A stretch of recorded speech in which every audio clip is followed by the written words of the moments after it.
Baik, Bapak Ibu semuanya, izinkan ya di malam hari ini saya buka dulu. Bismillahirrahmanirrahim. Assalamualaikum warahmatullahi wabarakatuh. Ya, baik, selamat malam dan salam sejahtera untuk kita semua. Alhamdulillah di malam hari ini, di kesempatan hari ini, kita bisa bertemu ya dalam kegiatan tutorial webinar ya, atau web yang keempat untuk mata kuliah asesmen perkembangan anak usia dini. Program studi pendidikan guru pendidikan anak usia dini Universitas Terbuka. Izinkan untuk malam hari ini sebelum mengawali saya buka, kita baca dengan membaca basmalah bersama. Bismillahirrahmanirrahim. Selanjutnya sedikit saya sampaikan ya berkaitan dengan pelaporan perkembangan anak usia dini. Nah, apa sih itu tujuannya gitu ya, atau yang diharapkan dari adanya pelaporan ini? Yang pertama, untuk capaian pembelajaran dari mata kuliah atau materi ini, yang pertama bisa menjelaskan konsep pelaporan perkembangan anak usia dini. Kemudian yang kedua, memahami tujuan dan manfaat pelaporan perkembangan anak. Kemudian yang ketiga adalah mengidentifikasi prinsip-prinsip pelaporan. Kemudian yang terakhir, harapannya kita bisa menyusun laporan perkembangan anak secara sistematis dan mengkomunikasikannya hasil pelaporan ini kepada orang tua.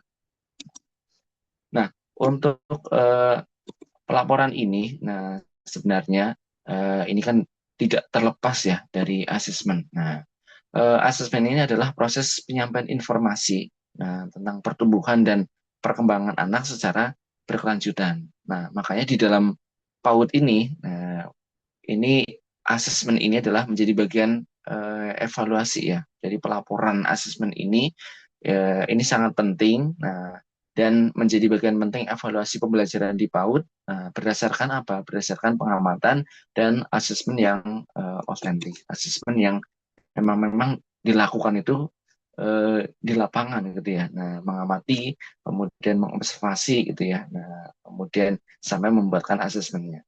Untuk landasan pelaporan perkembangan anak, nah ini mengacu pada kurikulum PAUD ya, dasar acuannya pelaksanaan pembelajaran dan penilaian di lembaga PAUD.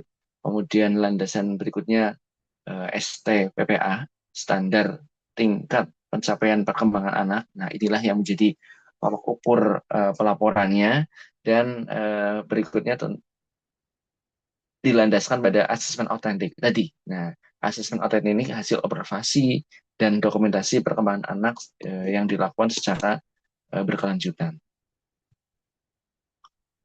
Nah, untuk tujuan pelaporannya, tujuan pelaporan perkembangan anak ini sebenarnya yang pertama adalah memberikan informasi lengkap ya, informasi yang detail tentang pertumbuhan dan perkembangan anak kepada orang tua. Jadi yang disampaikan itu ya informasi lengkapnya, tanpa ada yang dikurangi atau ditambahi. Kemudian yang kedua mengetahui kemajuan belajar anak dan menjadi dasar tindak lanjut pembelajaran. Yang ketiga menjalin komunikasi yang efektif antara guru dan orang tua sehingga terjalin sinergis gitu ya, sinergisme. Kemudian membantu stimulasi perkembangan anak secara optimal di rumah.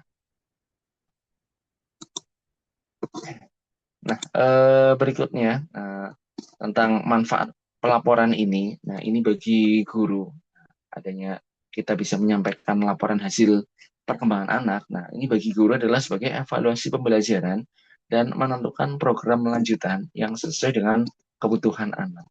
Jadi bisa ditentukan program lanjutannya atau perbaikannya ke depan. Kemudian bagi orang tua ini akan bisa mengetahui dan pola pendampingan yang tepat di rumah. Nah, karena ini menjadi tugas orang tua ya, bisa tahu dan bisa menentukan pola yang seharusnya nanti akan diterapkan di rumah seperti apa. Kemudian manfaat juga perkembangan titik di arsip ya, nah, tersebut. Nah, prinsip pelaporan perkembangan anak, nah ini yang pertama adalah prinsipnya itu harus objektif dan akurat. Artinya apa? Laporan ini berdasarkan fakta nyata. Jadi yang disampaikan itu ya benar real ya, benar-benar real, fakta nyata, hasil pengamatan, dan asesmen yang dapat dipertanggungjawabkan. Kemudian prinsip kedua berkesinambungan dan edukatif. Artinya apa? Pelaporan dilakukan secara rutin dan memberi nilai pendidikan bagi orang tua. Kemudian prinsip yang ketiga adalah informatif dan mudah dipahami. Artinya apa? Laporan ini harus memuat informasi yang lengkap, informasi yang detail, dan disajikan dengan bahasa yang jelas. Tujuannya apa? Agar bisa dipahami oleh orang yang membaca laporan ini, termasuk orang tua.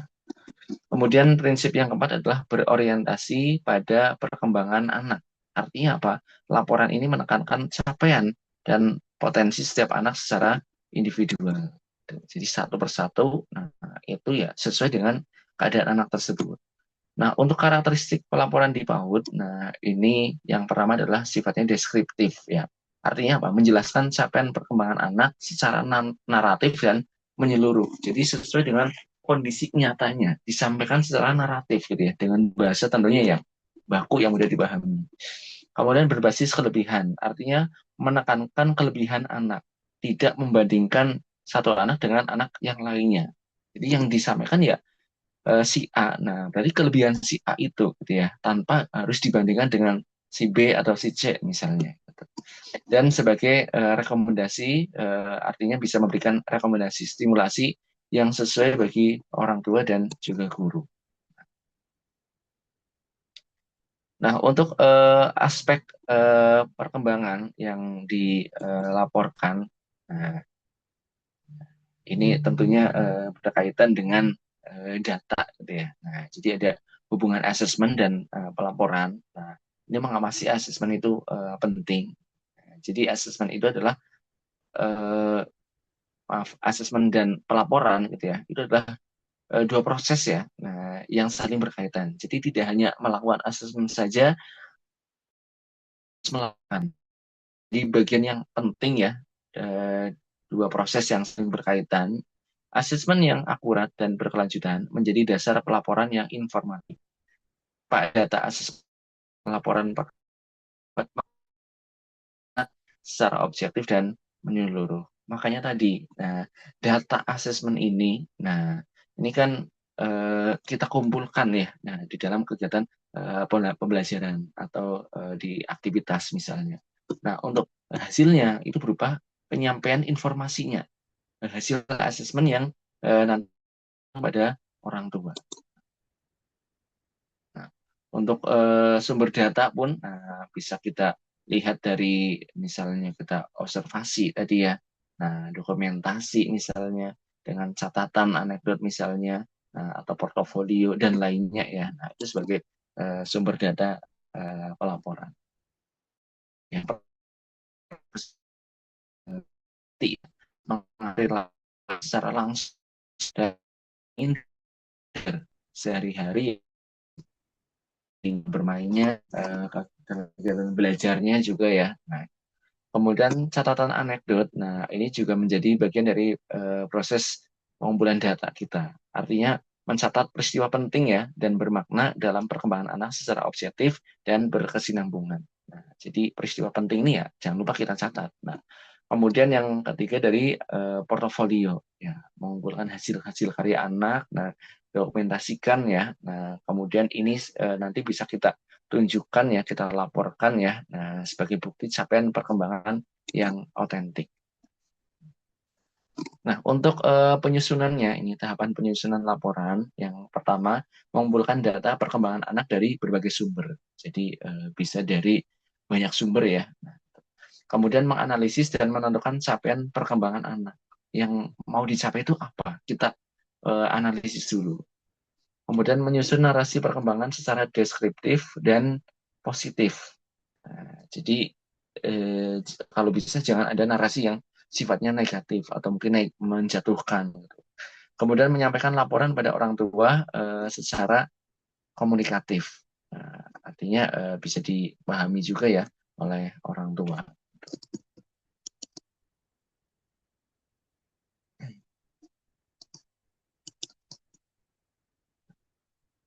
Ya, untuk format pelaporan ini perkembangan anak. Nah, ini insya Allah umum ya, banyak sekali diterapkan. Nah, yang pertama adalah identitas dan periodenya. Mulai dari nama anak, usia kelompok, nama lembaga misalnya, periode waktu pelaporan, gitu ya. Misalkan di semester berapa. Nah, itu. Kemudian deskripsi dan capaian. Nah, narasi deskripsi ini capaian perkembangan anak itu ya harus objektif ya yang dilaporkan. Kemudian ada saran tindak lanjut, artinya ada rekomendasi ya yang dapat dilakukan oleh guru dan orang tua di rumahnya. Nah, untuk prinsip penulisan narasi, nah, perkembangan ini, narasi perkembangan si anak ini, nah, harus sifatnya itu adalah positif. Artinya eh, benar-benar jangan menjatuhkan gitu ya. Nah, atau membandingkan anak satu dengan yang lainnya. Narasi harus positif, objektif, mudah dipahami dan berdasarkan fakta nyata perkembangan anak. Gitu. Jadi sampaikan benar-benar apa adanya gitu ya, tetapi dengan narasi yang positif, tidak menjatuhkan anak atau menjadikan anak menjadi down gitu ya. Kemudian faktual gitu ya. Contohnya misalkan Ananda mampu mengikuti kegiatan berdoa dengan baik dan mulai menunjukkan kebiasaan mengucapkan salam kepada guru dan teman. Nah, ini kan berarti berdasarkan pengamatan nyata gitu ya, faktual gitu ya. Nah, ini yang dilaporkan. Tuh. Yang sudah terlihat, nah makanya kan kita harus punya catatan gitu ya. Nah, yang mana itu nanti bisa kita gunakan ya ketika penulisan narasi perkembangan atau penulisan pelaporan gitu. Next, berikutnya untuk contoh pelaporan aspek bahasa ini. Ini ada contohnya. Misalkan capaiannya Ananda mampu bercerita dengan kalimat yang lengkap. Nah, ini. Nah, maka untuk tindak lanjutnya orang tua membiasakan kegiatan bercerita di rumah. Nah, ini kan sebagai apa ya bentuk rekomendasinya gitu. Jadi Ananda ini sudah mampu bercerita ya dengan kalimat yang lengkap. Maka sarannya, nah orang tua bisa menambah tuh, nah membiasakan kegiatan bercerita di rumahnya gitu. Untuk strateginya, nah ini bacakan buku setiap hari bersama anak. Nah, entah itu 5 menit, 10 menit gitu ya. Nah, itu untuk tindak lanjutnya. Biar apa? Biar anak ini ya yang sudah dia dapatkan, nah itu tidak berhenti begitu saja, ya, tetapi ada proses kelanjutannya. Eh, Contoh capaian perkembangan bahasa ini ya, nih, eh, Ananda mampu menyampaikan keinginan dan pengalaman sederhana menggunakan kalimat yang dapat dipahami orang lain dengan baik dan percaya diri. Ini contoh dalam narasinya. Nah, berikutnya contoh pelaporan aspek sosial emosionalnya. Nah, misalnya eh, ini capaian perkembangannya, Ananda mampu bermain bersama teman, berbagi alat permainan, dan mengikuti aturan sederhana dalam kelompok dengan baik dan penuh semangat. Nah, ini berarti capaian perkembangannya. Nah, itu ya memang sesuai dengan kondisi anak, gitu ya. Kalau misalkan berbagai alat permainannya dia masih belum tercapai gitu ya, ya berarti ya tidak perlu kita tuliskan gitu. Artinya yang sudah dicapai oleh anak gitu ya, yang kita tuliskan. Kalau yang kurang mampu berarti ya sampaikan dengan bahasa yang baik gitu ya, tidak dengan kalimat yang menjatuhkan atau membandingkan gitu ya.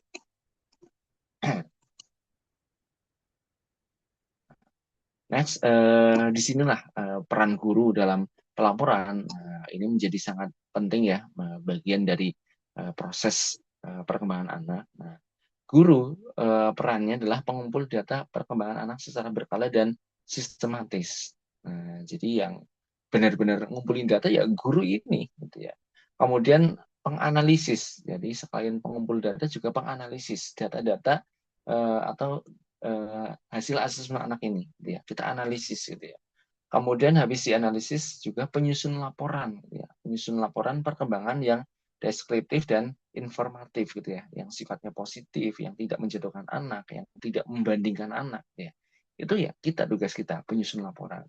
Di pengumpul data, yo penganalisis dan juga penyusun laporan. Dan yang lebih penting lagi juga bisa mengkomunikasikan laporan itu atau sebagai komunikator ya hasil perkembangan dengan mitra orang tua. Nah, atau bisa menyampaikan, oh ini loh ayah bunda Ananda ini sudah mampu bla bla bla bla bla bla gitu ya. Nah itu bisa dikomunikasikan baik secara tertulis, nah maupun lisan juga bisa.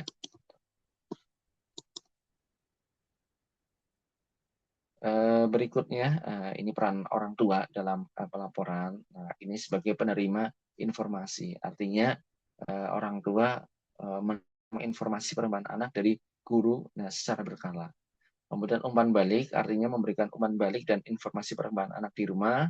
Nah, makanya yang di rumah pun kita pun sebagai guru harus tahu gitu ya. Nah, barangkali yang di sekolah dia kondisinya misalkan diam saja gitu ya. Tetapi di rumah ternyata dia cerewet misalnya. Nah, ini ada apa gitu ya. Nah, orang tua pun juga harus komunikatif gitu ya. Dan kerjasama, artinya melanjutkan stimulasi tadi ya di rumah dan eh, di sekolah gitu ya dengan bekerja sama antara orang tua dan guru. Nah, ini komunikasi hasil pelaporan dengan orang tua. Ini bisa dengan pertemuan dan konsultasi. Nih, pertemuan orang tua secara berkala dan konsultasi individu untuk membahas perkembangan anak secara langsung. Jadi bertemu langsung tatap muka. Misalkan dengan pembagian raport atau mungkin hasil asesmen ya yang dilakukan dengan pertemuan atau termasuk konsultasi juga ya secara langsung. Kemudian bisa dengan buku penghubung ya. Ini sebagai media komunikasi harian antara guru dan orang tua untuk menyampaikan informasi perkembangan anak secara rutin. Jadi lewat buku penghubung ya, nah bisa. Kemudian laporan semester. Nah, ini laporan semester dan konferensi orang tua dengan guru ini sebagai pelaporan resmi ya. Nah, kalau resminya itu kan ya per semester itu ya. Tetapi setiap proses perjalanan anak dalam belajar itu juga perlu pelaporan gitu ya, komunikasi dengan orang tua secara menyeluruh. Nah, untuk kendala dalam pelaporan perkembangan, nah ini kan kadang kita jumpai juga ya. Nah, sebagai pendidik, nah yang seharusnya bisa segera dilaporkan, namun ternyata ada kendala. Misalnya data perkembangan anak ini yang belum terkumpul secara lengkap. Kemudian waktu observasi yang terbatas karena jumlah anak yang mungkin banyak gitu ya. Jadi mungkin kita harus butuh waktu banyak juga. Kemudian kesulitan menyusun narasi perkembangan yang deskriptif. Apalagi kan tidak hanya satu dua anak gitu ya. Mungkin bisa puluhan anak gitu ya yang harus kita susun ya narasi perkembangannya gitu. Dan kurangnya kerjasama dan keterlibatan orang tua yang ini kadang ada saja mungkin orang tua yang mungkin kurang responsif gitu ya misalnya ya itu juga kadang menjadi kendala. Nah, untuk apa ini bisa jadi terima atau bisa sampai gitu kepada orang tua gitu ya. Ini yang bisa kita lakukan sebagai solusinya adalah observasi dilakukan secara berkala dan terjadwal. Ada jadwalnya gitu ya. Ada apa ya yang perlu dilakukan minggu ini misalnya bulan ini gitu ya. Kemudian memanfaatkan teknologi dokumentasi seperti foto dan video. Jangan lupa kalau kita nggak sempat gitu ya menilai ya udah foto dulu gitu ya dan nanti di lain hari ya. Nah baru kita lakukan penilaiannya gitu ya atau rekapannya misalnya.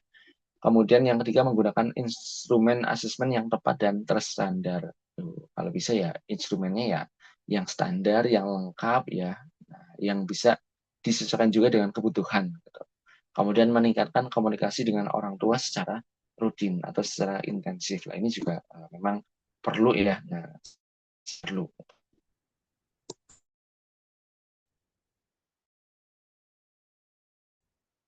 Ya.